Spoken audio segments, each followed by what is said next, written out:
Di tahun 1992, di sebuah desa yang sepi, Bidan Yayuk memulai hidup baru di klinik yang baru saja direnovasi bersama suaminya, Mulyadi. Namun, ketenangan yang mereka harapkan segera terganggu oleh kejadian-kejadian aneh yang tak bisa dijelaskan. Setelah beberapa malam tinggal di klinik, Yayuk mulai mendengar suara-suara misterius. Suara keras seperti benda jatuh menggema di tengah malam, membuatnya terbangun dengan rasa bingung dan ketakutan. Selama 7 hari berturut-turut, suara-suara itu datang tanpa henti, mengganggu tidurnya dan membawa ketegangan yang semakin mendalam. Meskipun Yayuk dan suaminya berusaha mencari sumber suara tersebut dengan memeriksa atap dan sekitar klinik, mereka tidak menemukan apapun yang bisa menjelaskan fenomena aneh itu. Dalam kebingungan, Yayuk merasa ada sesuatu yang tidak beres. Ia pun memutuskan untuk berkonsultasi dengan seorang ustadz di desa. Ustadz tersebut mendengarkan cerita Yayuk dan menyarankan agar ia lebih berhati-hati, karena ada kemungkinan ia menjadi target dari kekuatan supranatural yang tidak terlihat. Hal ini menambah rasa cemas di hati Yayuk, yang merasa bahwa hidupnya kini dikelilingi oleh hal-hal yang tidak bisa ia pahami. Sepertinya bidan Yayuk dianggap sebagai pesaing besar di desa.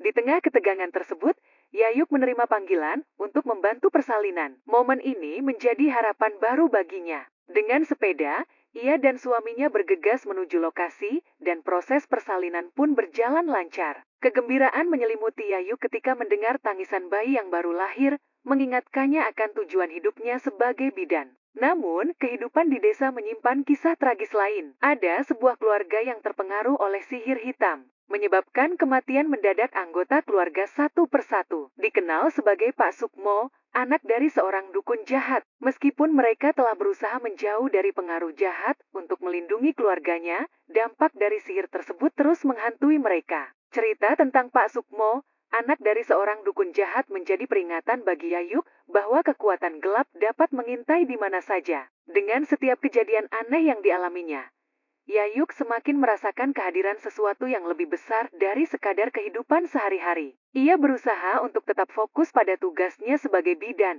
tetapi bayang-bayang mistis itu terus menghantuinya, menantang keyakinannya dan menguji keberaniannya. Dalam kegelapan malam, ketika suara-suara aneh kembali terdengar, Yayuk tahu bahwa ia harus menghadapi ketakutannya dan mencari cara untuk mengatasi gangguan supranatural yang mengancam kedamaian hidupnya. Kisah bidan Yayuk adalah perpaduan antara harapan, tantangan, dan misteri yang menguji ketahanan jiwa. Dalam setiap langkahnya, ia menghadapi tidak hanya tantangan sebagai seorang bidan, tetapi juga gangguan supranatural yang menambah warna dalam kehidupannya.